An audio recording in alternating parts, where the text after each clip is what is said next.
I used to go diving a lot. Not so much anymore, but a couple of years ago I was really into it, had my license and everything. It's really beautiful down there.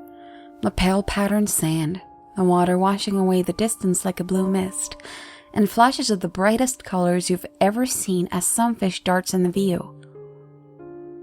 I've done my share of exploring wrecks and grottos, but my favorite thing to do is to hover right where the shelf plunges into the deep. You get the greatest dynamics there as deep-sea creatures come up to feed. Anyway, one time I was drifting along near Antigua, about 40 feet down.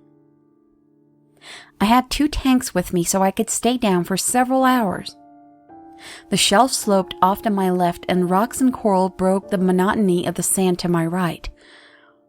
I hadn't seen much that day and was getting a bit bored, but then I noticed a large octopus. It was a deep-sea type, probably washed up accidentally. They don't usually come up to hunt. It seemed sluggish and didn't react much when I drifted over to it. Now, octopuses aren't very friendly creatures. If you manage to get near one, they usually flee within seconds.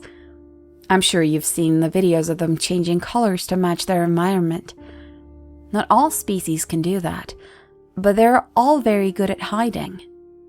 So, seeing a deep-sea octopus up close was quite an opportunity. It was about a foot from crown to beak and dark mottled green. Its tentacles curled around it, perhaps 4 feet long when extended, and pale on the underside. Its eyes looked like golden rings around narrow black pupils. It was having trouble moving and looked half dead. I decided to try to get near it. There were some yellow-tailed jacks nearby, and I speared one with my knife. Sorry if that offends you. I'm not one of those touch-nothing divers. Cautiously, I approached the octopus and offered it my fish, shoving it out ahead of me and letting it drift towards the creature. Success!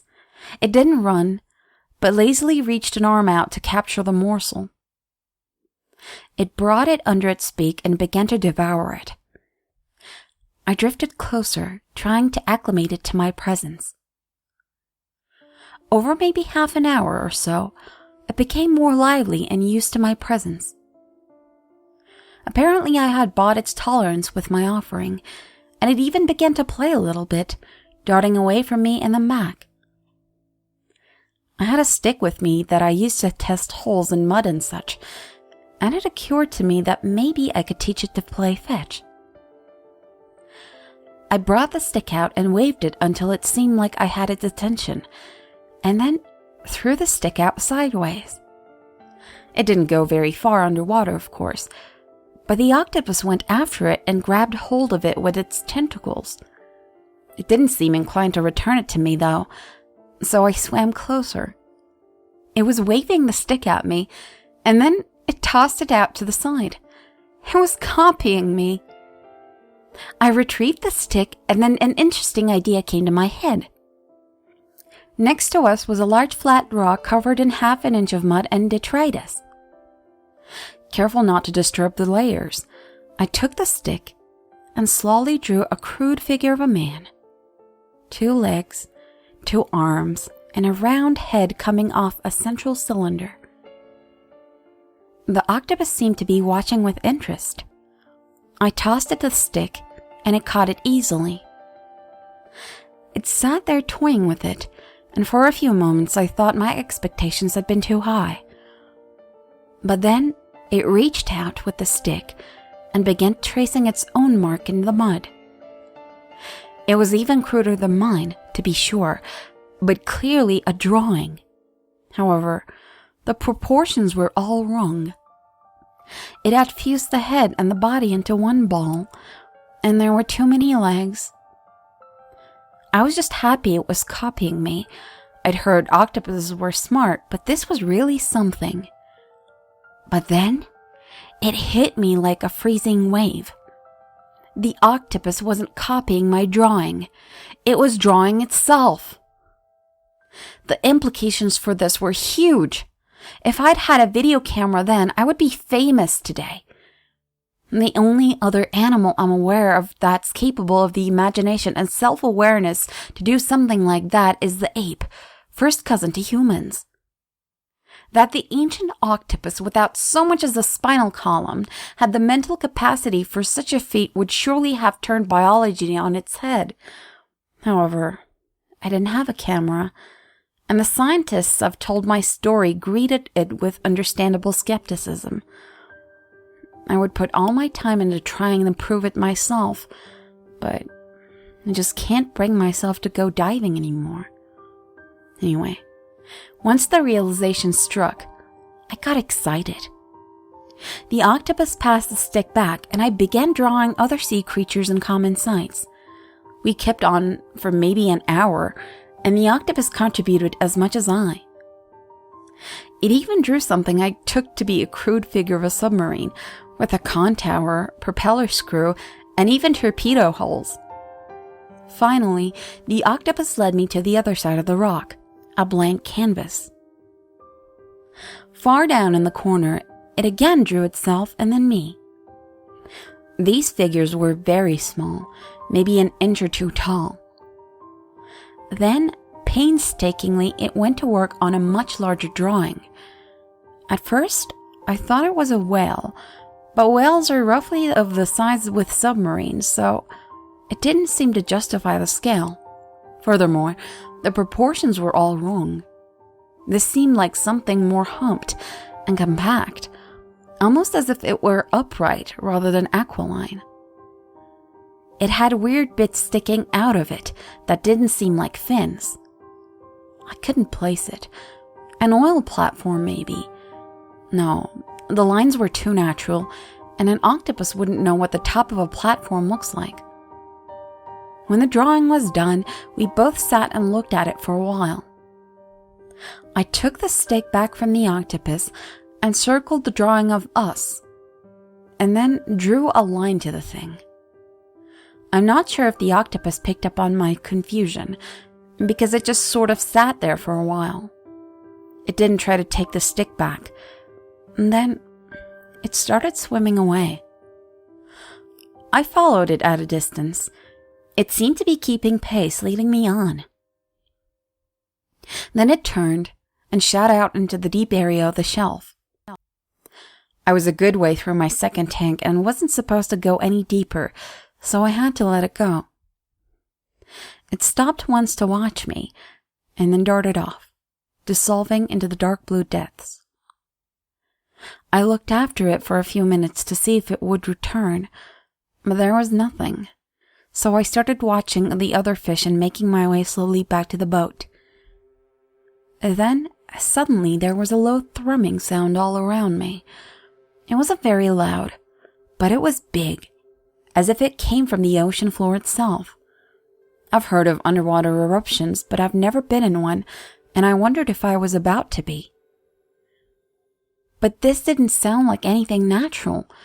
It sounded like the call of some animal, slowed down into the virtually subsonic range and projected from huge speakers very far away. I've had the chance to look over the seismograph recordings of that day, and nothing shows up at that time for that frequency. I've no idea why. The fish were going crazy, darting back and forth and all heading inland. And not just the reef fish, larger ones from deeper in were streaming by me even faster. Suddenly, among them, the octopus appeared again. It, or one quite like it. It swam up to me and eyed me strangely, then darted past with the rest. The thrumming sounded again. Looking out to sea, I gradually became aware of a large dark patch. It was very hard to tell how big or far away it was, but there was plenty of both to go around. It was hard to tell more than just a shadow in the murky water, but it clearly wasn't a whale or anything man-made. I couldn't even tell if it was a single creature. There seemed to be long strands like kelp or jellyfish tentacles streaming off it, but immeasurably larger. It looked like nothing so much as an ancient, misshapen section of the coral reef broke off and floating. At least the part I could see. It seemed to fade off into the distance as though that mass, immense as it may be, was only a limb to some far larger entity. I've never seen a naval carrier from underwater, but I imagine that's the kind of shadow it would cast. The thrumming rang out a third time. An unreasoning fear seized me.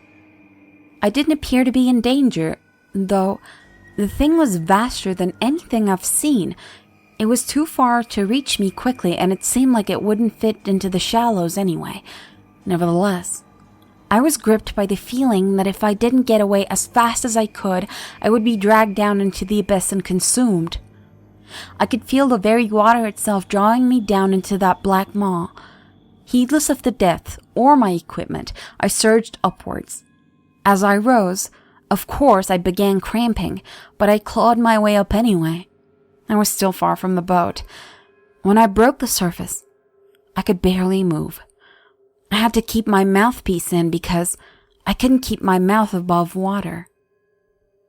I certainly couldn't call or signal the boat. Far from receding, my panic was worse than ever. From above the water, I couldn't see the thing or tell whether it was coming for me. I thrashed my slow, painful way toward the boat. Finally, someone on board noticed me, and they came to pick me up. I had the bends bad, and had to stay in a hospital for a few weeks until I was over it. The doctors tell me I was lucky not to get a stroke or some other permanent damage. So, that's my story. I'm sorry I can't give a more satisfying conclusion. I still don't know myself what I experienced. My friends think it was some form of rapture, but it just doesn't match the symptoms. Narcosis is supposed to reduce anxiety, not stimulate it. And my hallucinations, if that's what they were too vivid and specific. Anyway, since then, I've been afraid of the water. I tried going out once or twice, but all I can do is stay shaking in the boat. I think there really was something out there, and I don't think it's something I ever want to come across again.